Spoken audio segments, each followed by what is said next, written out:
Hello, this is Nadia, and I am talking with you all about the fears that went on before we made the move from Bermuda to Bali with our family.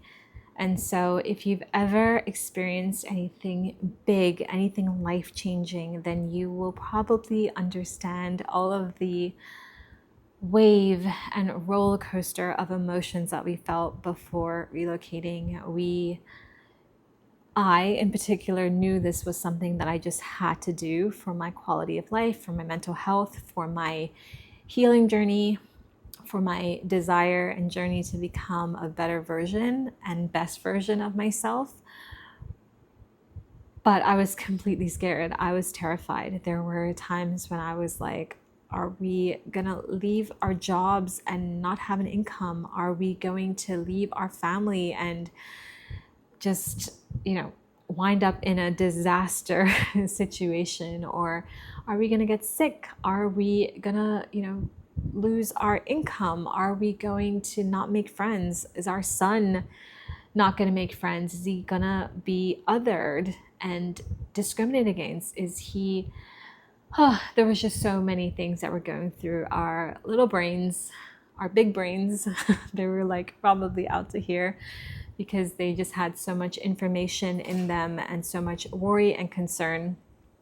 And I'm going to go through that in this video. I'm going to be sharing with you about some of the fears that we had to navigate and how we did overcome them. But even so, on the other side, which of those fears were actually based on reality and real things and real concerns, or just, our heads and our brains trying to keep us safe. And so that's what I'm going to be chatting with you about in this video. If you have any questions, if you've wanted to make a really big move to the other side of the world, or just, a country next door, but you've been nervous or scared about it, hopefully this video will be reassurance to you that even though scary things can happen in a different country, you have the ability, you have a growth mindset, and you have the ability to overcome obstacles and solve problems and figure out a way forward. So with that said, I'm gonna start with answering the first question on my handy dandy laptop. What were my biggest fears as a mother, wife, and woman before moving overseas? So I'll start with each of those categories. So as a mother, I was really scared that my son it was gonna be a bad decision for him. And so one of the blessings of being from an island, being from Bermuda, which is where we're from, is that it is very multicultural. There's a large majority Black population. And so with that said, there are Black Bermudians at all levels of society. There are some that are very wealthy, although a little less. But there are just, middle class, loads of middle class Black Bermudians, also loads of lower class Black Bermudians. But he would just always be surrounded by people that look like him, people that talk like him, people with curly hair.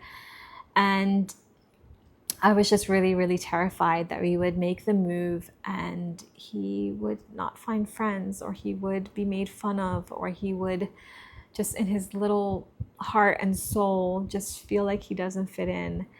And so that was something that was really on my heart a lot before we moved, because I know how I would feel if I was in an environment where I felt like I was different, where I didn't feel comfortable, where I didn't feel safe. And so, yeah, that's something that was definitely on my mind and my heart for him, especially as a wife. To be perfectly honest, our marriage was really struggling. By the time we made the move, I was literally had gone through so much with my husband and my husband's family and all of the things that were going on within our lives that I was exhausted and depleted and literally running on empty, and trying to be present for my business and trying to be present for my clients and trying to be present for my kids, my son at that time. But I was so tired, and long story short, I think I already mentioned about his house that he has with his family. But one of the things that, in addition to it being very financially draining, was it was very time consuming. And so almost every single weekend, Saturdays and sometimes Sundays, he was at his house, but probably mostly Sundays as well. He was at this house doing, renovations and construction work, trying to move things along with his family. And, we had our own family and we weren't really able to prioritize our little unit because he had such, divided priorities and divided focus, and he had to bring this project to completion, and he had to be there for his other family. He was very conflicted. But anyways, all that to say, I was so tired in my marriage, and I had to hope and pray, a wing and a prayer, that by relocating and being in a healthier environment and away from a lot of our stressors, away from a lot of people that were maybe bringing us down within our marriage and not giving us the space to grow and figure ourselves out and heal and all of that, I was just hoping that a new environment would help those things. And so that's exactly what I didn't have any fears about my marriage. I was just like, it was almost over, to be perfectly honest. And so I was just hoping that it would be better versus worse. And then we get a divorce, and then we have to, figure out who gets our son. And that would definitely be a fear of mine. And as a woman, some of my biggest fears, I was a small business owner. I had a business. I was an entrepreneur, and I had run my business since 2016 up until, when did we leave? 2022. So for 6 years by then. And I had done pretty well for myself. I always had consistent, stable clients, and I always had project work to be done, and we made, always a full-time income.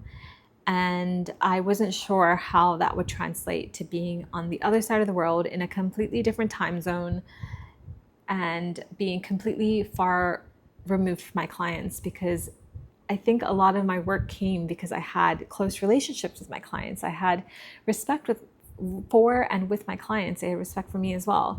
And so because of that, it just felt like, I just wasn't sure if I was gonna lose my clients, lose my income. And, we had savings, thank goodness, but that could only last for so long, right? If you're taking away from your savings every single month.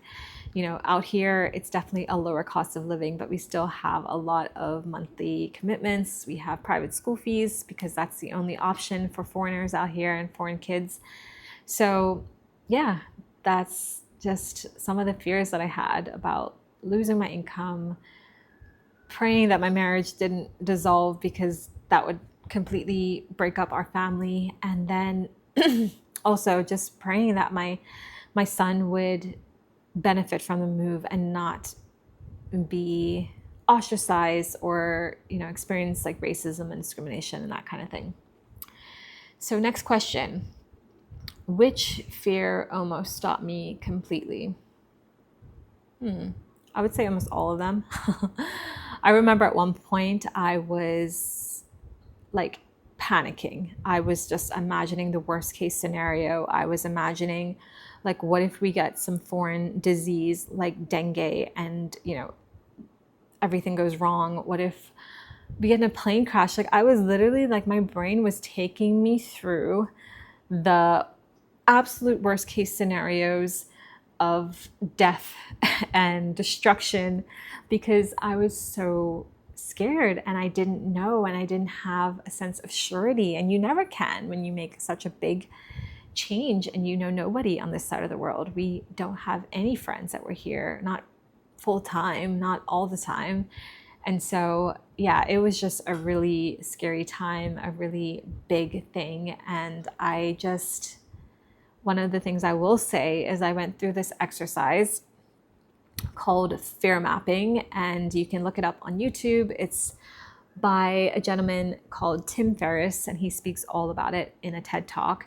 But he helps you to go through and actually list all of your different fears, because once you list these fears, then you can just get clarity on what it is that's lurking in your head, what it is that's stopping you, what it is that's maybe preventing you from taking steps and making momentum, because sometimes the fears just sit in our brain and just paralyze us, and we just procrastinate and we don't move forward. But once you actually get really clear and specific on what the different fears are, then you can start to tackle each one at a time. And so this exercise is really interesting because it really does force you to look at what it is that's scaring you, and to think of, what if the absolute worst case scenario happened? And if it did, how could you still survive? So let's say you did lose your job. Let's say you did get sick. Let's say, your son did experience racial discrimination or hard things at school. Maybe he was bullied. How could you still pivot from there? How could you maybe find a different environment or different school for your child? How could you maybe homeschool your child? How could you, if you didn't have a source of income, retool, reskill? There's so many different options that we have. And sometimes because we're so focused on the fear or the problem, we don't think about the problem solving aspect of it, and how we can actually, as intelligent, amazing, incredible, talented women, how we can actually pivot and still find a resolution to whatever it is that life throws at us. And so that was really, really helpful. And I did it once with my husband. We sat down. It was like a date night that we had. We went and got dinner, and then we did this fear mapping exercise. And it was just really, really helpful to see what was going on in his brain and what was going on in my mind. So the next question that I'm going to talk about is, what helped me to move forward despite not feeling ready? I would say that if you have been in an environment where you are not happy, where you have been in spaces where people don't see you, where people think that there's something wrong with you or treat you like there's something wrong with you, long story short, never really thought that being an introvert was a bad thing. But when I got married to my husband, and his family are like these beautiful, lovely, not loud, maybe a few of them, but most of them are not loud, but they're just, bubbly, and they're outgoing. And, to be in a family like that, it felt like I was just out of place, and like they didn't see me. And the more they didn't see me, the more I kind of closed up and kept to myself. And so, yeah, long story short, I think that when you've been in an environment where you feel hurt, where you feel trapped, where you feel small, where you feel limited, where you feel like you aren't growing in the way that you want to, and you're not showing up in the way that you want to for your kids, and you're not showing up in your marriage at all, and you've kind of given up, then you literally have nothing to lose. Like I remember a friend once said, a lot of us are actually living in our worst case scenario right now. And so if that describes anything that you're going through, if you are energetically exhausted, if you are about to give up on your marriage, if you're showing up for your kids in a really bad way, and you're always the angry mom or the frustrated mom or tired mom, or if you don't have anything to give to yourself because you are literally operating with an empty cup, then these are all signs that honestly you have nothing to lose by trying a new environment. And the way I see it is, I guess worst case scenario, I would have just been embarrassed. I would have tried it for a year, a couple of months, and then maybe everything went wrong, and then we would have just wound up back where we started, which would, yes, be very, very embarrassing. But at least I know, at least I tried, right? You have to remember that a lot of people actually regret the things that they don't do more than the things that they actually do.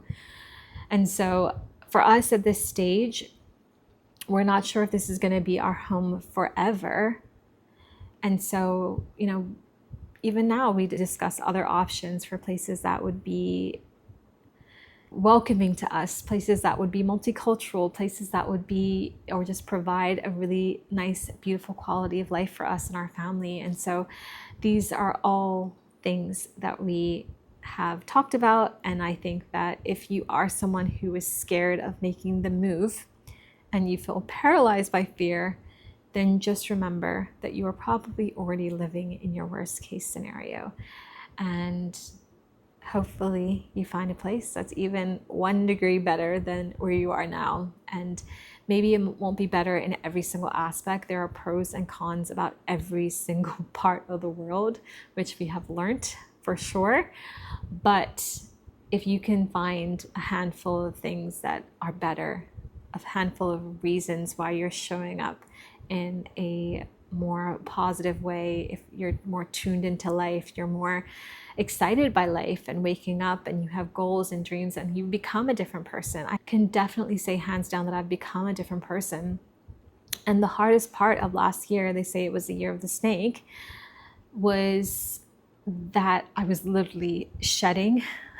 I had shed that old version of me, but I hadn't yet stepped into that new version of me. And I was confused about what that new version was going to look or feel like. I was confused because I was just in my head a lot. So with that said, we are now in a new year, according to the Chinese New Year.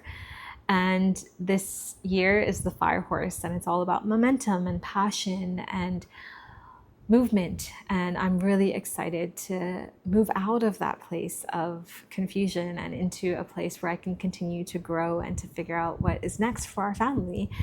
And so I am without a doubt grateful that we made the move. I've learned so much about myself. I've learned so much about my husband, and we are continuing this journey as a family. We now have 4 of us. We started with 3 when we came over here, and then my daughter was born here in 2024. And so I just think, wow, we're so incredibly blessed. So anyways, I hope you like this video.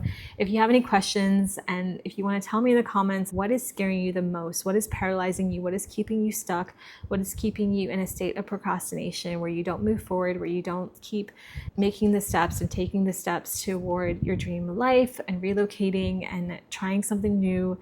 Then just let me know in the comments, and I'll try my best to address that in another video. And if you have anything you want to see or hear about as a family that's relocated from Bermuda, a small island, to Bali, which is also a small island, but 100 times bigger in terms of population and geography, and very diverse in terms of all the things you can do here, from ocean to rice paddy fields to mountains to surfing, so many things. That's it for this video. Let me know in the comments, and I'll see you soon.